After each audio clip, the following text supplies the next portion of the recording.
May tanong sa akin, "Good AM, Boss Rai. Hope all is well with you at sana masagot mo agad question ko. May ola po ba na naniningil ng one day ahead sa due date? Ang sabi na nag-text at tumawag, disregard daw ang due date sa app. Naka-budget po per week, bayarin ko, kasama na ang ola. Pero pinipilit po ako magbayad one day before ng due date. Ang kinakatakot ko, mag-message daw sila sa mga kontak ko para malaman na hindi nagbabayad. Wala pa naman nga po sa due date. Please enlighten me. Thanks." Alright, napakagandang katanungan po nito, pero bago ho natin sasagutin, imbitahan ko muna sana kayo na pakisuportahan po sana aking mga social media accounts sa YouTube, Facebook, and TikTok. Nakita niyo po?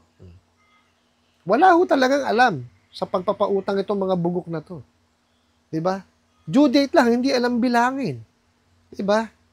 Yung bilang bilang nung naniningil tsaka nung sa apps magkaiba pa. Sus Mariosep. Nananakot pang tatawagan yung mga contacts nyo. O yan. Dito sa video natin, alamin po natin kung gaano katotoo po yung laman po nung pinadala sa atin na mensahe. Pero bago ho yan, disclaimer po muna. Hindi po ako abogado, ako po'y maniningil.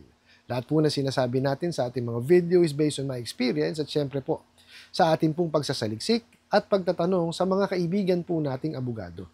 At isa pa po, hindi ko po kinukonsente ang hindi pagbabayad ng utang dahil ang utang ay obligasyon at responsibilidad na dapat po nating bayaran. Ang hindi po ako pabor ay dun sa maling pamamaraan ng papautang at maling pamamaraan ng paniningil. Sagutin po natin yung inyong pinadalang mensahe. Okay, so sabi nyo nga po, ang tanong nyo is, kung may mga ola ba na naniningil ng one day ahead ng due date? Napakarami po, Mariosep.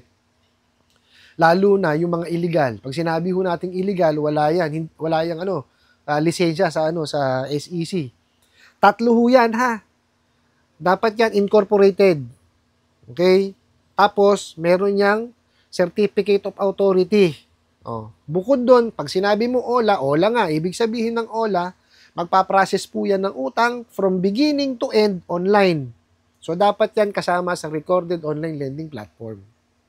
Okay po, sana maliwanag lang. Pero napakarami po niyan, ang nasa mga App Store, Play Store o kung ano-anong store na yan. Nada-download nyo siya.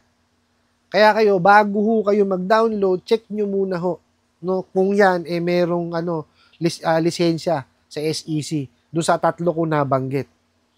Kasi napakarami ho, lalo yung mga fly-by-night. Kaya nagtataka ho ako, sasabihin ho nung yung mga ibang nagre-review na may bago na naman pong online lending apps. Wala na ho dapat bagong online lending apps eh. Kasi may moratorium po yung pagkakaroon po natin ng recorded online lending platform. Kaya wala pong magiging bago. Kung sino po yung nandun ngayon, yun lang yun, hindi na madadagdagan yun. Not unless po buksan ulit yan ng SEC. Okay po? So, wag ho kayo maniniwalang bago kami sa market. Wala hong dapat bago ngayon. Pakakatandaan nyo po yan. Kasi ang ginagawa ho, pag na-revoke o di kaya nagkaroon ng cease and desist, magpapalit lang ho ng pangalan. So, ibig sabihin, hindi siya kasama doon sa recorded. Di po ba? Ganun lang ho ang logic doon eh. Mabalik ho tayo doon sa tanong nyo. Meron ba? Meron ho, napakarami. Marami ho naniningil one day before the due date. Mga tangang magbilang eh. Nakita nyo ho nagpagawa sila ho ng system. Okay?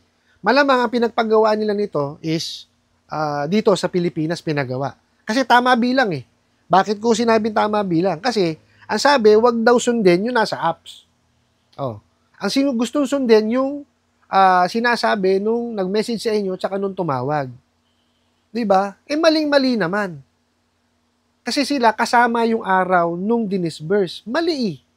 Kasi tingnan nyo ang sabi nga ho ng PAOK, sa PAOK ho nang galing ho ito, na di umano daw po, ang may-ari, kalimitan ng mga bugok at abusadong online lending apps is mga Chinese national daw di umano. Okay. Sa kanila po iba ang kultura, iba ho ang bilang sa kanila eh. Okay po? Sa kanila kasi kasama yung araw ng disbursement. So kung anong araw ngayon, 10. 10, 11, 12, 13, 14, 15, 16. So, ang due date mo dapat 16, which is supposed to be, no, kung 10 ngayon, 11, 12, 13, 14, 15, 16, 17. 17 dapat ang due date mo. Hindi kasama yung araw ng disbursement. Di po ba? Kasi kung saan ka nagninegosyo, yun ang dapat sundin mong ano. Di ba? Kung dito ka sa Pilipinas nagninegosyo, sundin mo kung paano yung bilang dito, hindi yung bilang dun sa inyo. Diba? Tama yun nasa apps eh. Ba't mamaliin nyo? Diba? So, maliwanag po, walang alam sa pagpapautang. Yung mga nakalagay na tao dyan, engot.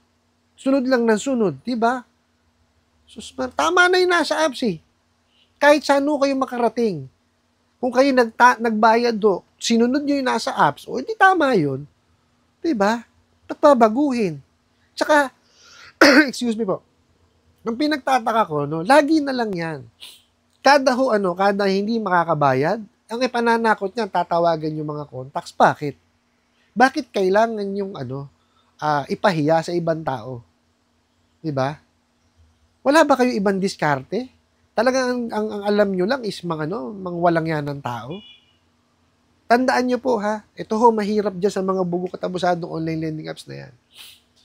Pagka yan, ida-download nyo po, manghihingi ng permission yan na ma-access yung laman po ng cellphone nyo. Okay? Pagka yan, ginrant nyo ng access yan, lahat po yun. Lahat yun nanakawin. Lalagyan nila ng malware yan. At yung hawak-hawak nila na yun, yun ang gagamitin nila against you. Yun ang collateral nila eh. Di po ba? Ando na tayo, pinabilis, di ba? Kahit nakaupo ka lang kung saan o nakatayo ka sa, kahit nasaan ka, makakapangutang ka. Kaya lang napakasakit naman sa ulo pagka oras na ng singilan. Actually, disburse pa lang napakasakit na sa ulo eh. Kasi wala kang idea eh. Di ba? Let's say, for example, ang nilagay mong desired amount, 10,000. Oh, tapos papadalang ka 500. Para saan yung 500? Di po ba? Kasi hindi nila i-discuss yung pinaka-importanting batas. Yung The Truth in Lending Act. Diba? Kasi doon sa The Truth in Lending Act, malalaman mo yung magiging obligasyon mo. Diba? O let's say for example, sa apps na lang. Na-desire mo 10,000, diba? So pagka napunta sa apps ngayon niya, mabilisan eh. O, let's say, lagay doon, we only managed to approve you with the amount of 1,000 pesos. O, will you accept it or not? O, pagka tapos. Pagka yes, tuloy, meron yan. Excuse me po, it's either lumipat ng page yan o drop down. Oh. Ito dapat yan, nakalagay din dapat doon na interest rate will be this much, processing fee will be this much, amortization will be this much, your due date will be on this date. Ganun dapat. Diba? Do you agree? Pagka sinabi mong no, tapos. Pagka nag-agree ka, di tapos, tuloy tayo, pirmahan tayong kontrata. Digital, electronic or physical signature. Ganun lang kadali yun. At least alam mo yung pinapasok mong obligasyon. Kagaya niyan, nililito ka pa. Hindi na nga nila in-inform kung kailan ang due date mo. 'Di ba? During sa pa lang sa process pa lang wala kasi ang mahirap sa kanila. Excuse me po. Hindi nila dinidiscuss. Talagang automatic, ayan na yung pera, papadala na sa sa e-wallet mo. Na makikita mo na lang yung obligasyon mo pag nakuha mo na yung pera, which is mali. Dapat bago mo makuha yung pera, alam mo na yung obligasyon mo para makakatanggi ka. Para alam mo yung magiging responsibilidad mo. Ganun ang pagpapautang, hindi ganyan. Ginagawa nilang, naku po, madalian eh. Diba?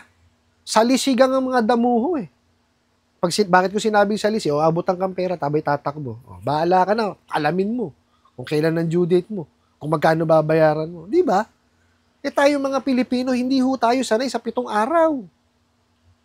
Kalimitan dito, sa mga 5-6, mapasok na tayo sa 5-6, 45 days. Di ba? Meron dyan, 30 days.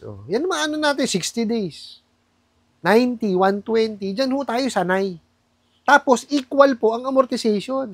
Itong mga to, lokohan din. Biruin mo, sasabihin, 60 days. Pero ang unang due date, 7 araw. Hindi mo ba? Tapos kung magkano, ito pa, doon sa unang 7 araw, 90% ng utang ang babayaran mo. Yung natitirang 10%, yun pa ihahatiin doon sa sa 30 tsaka sa ika-60 days. Nakita nyo kawalang yan? Walang alam talaga sa pagpapautang. Di po ba? So, totoo po, napakarami po niyan. Mga bugo katabusadong online lending apps po ang gumagawa lang niyan dito sa Pilipinas. Di ba? Kasi ako hindi ko maintindihan. Dito ka gumawa ng negosyo, di ba? So mag-adapt ka kung anong merong batas, no? At kultura meron dito sa Pilipinas.